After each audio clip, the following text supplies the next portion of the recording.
बसपा के राज्यसभा सांसद और राष्ट्रीय संयोजक रामजी गौतम ने कहा कि पार्टी बिहार विधानसभा चुनाव में सभी 243 सीटों पर अकेले चुनाव लड़ेगी और किसी भी दल के साथ गठबंधन नहीं करेगी। उन्होंने पटना में आयोजित एक प्रेस वार्ता में कहा कि बसपा की सरकार बनने पर गरीबों और वंचितों के लिए कई योजनाएं लागू की जाएगी।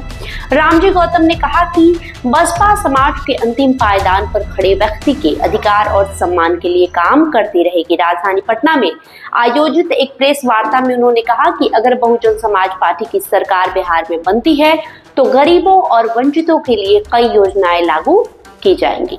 उन्होंने जोर देकर कहा कि बसपा समाज में अंतिम पायदान पर खड़े हर उस व्यक्ति के अधिकार और सम्मान के लिए काम करती रही है और आगे भी करती रहेगी। आपको बता दें कि सांसद रामजी गौतम ने बताया कि आगामी 9 मई को बाबा साहब भीमराव अंबेडकर की जयंती धूमधाम से मनाई जाएगी। इसके साथ ही 26 जून को बापू सभागार पटना में छत्रपति महाराज की जयंती पर विशेष कार्यक्रम आयोजित किए जाएंगे, जिसमें बड़ी संख्या में कार्यकर्ता और आम लोगों का जुटान होने वाला है।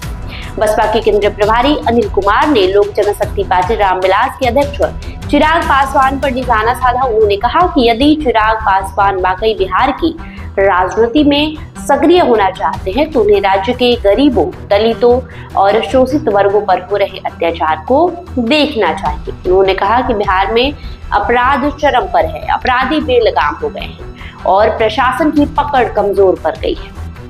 दलित, शोषित, वंचित समाज के लोगों के साथ हो रहे अन्याय की ओर भी उन्होंने चिराग पासवान का ध्यान आकर्षित किया और कहा कि सिर्फ बयानबाजी से कुछ भी नहीं होने वाला है। तो कहीं न कहीं विधानसभा चुनाव से पहले जिस तरीके से सभी पार्टियां चुनाव को लेकर सक्रिय हो गई है, उसी तरीके से बसपा यानी बहुजन समाज पार्टी भी पूरी तरीके से तैयार है और चुनावी मैदान में उतरने के लिए सक्रिय हो गई है। आपको बता दें, साथ ही साथ पार्टी ने किसी भी दल के साथ गठबंधन बनाने से इनकार कर दिया है। पार्टी का कहना है कि हम अकेले ही चुनावी मैदान में ताल ठोकेंगे। इसके साथ ही पार्टी के अध्यक्ष ने ये कहा कि हम समाज के हर उस व्यक्ति के लिए खड़े हैं, हर उस व्यक्ति के सम्मान के लिए खड़े हैं जो समाज के अंतिम पायदान पर खड़ा है।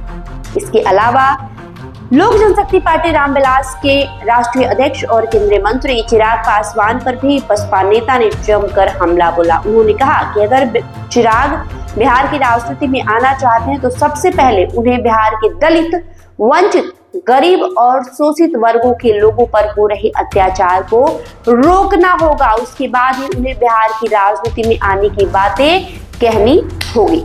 बहरहाल आपको इस खबर को लेकर जो भी प्रतिक्रिया होगी कमेंट बॉक्स में लिखकर जरूर बताएं। बहुत बहुत शुक्रिया।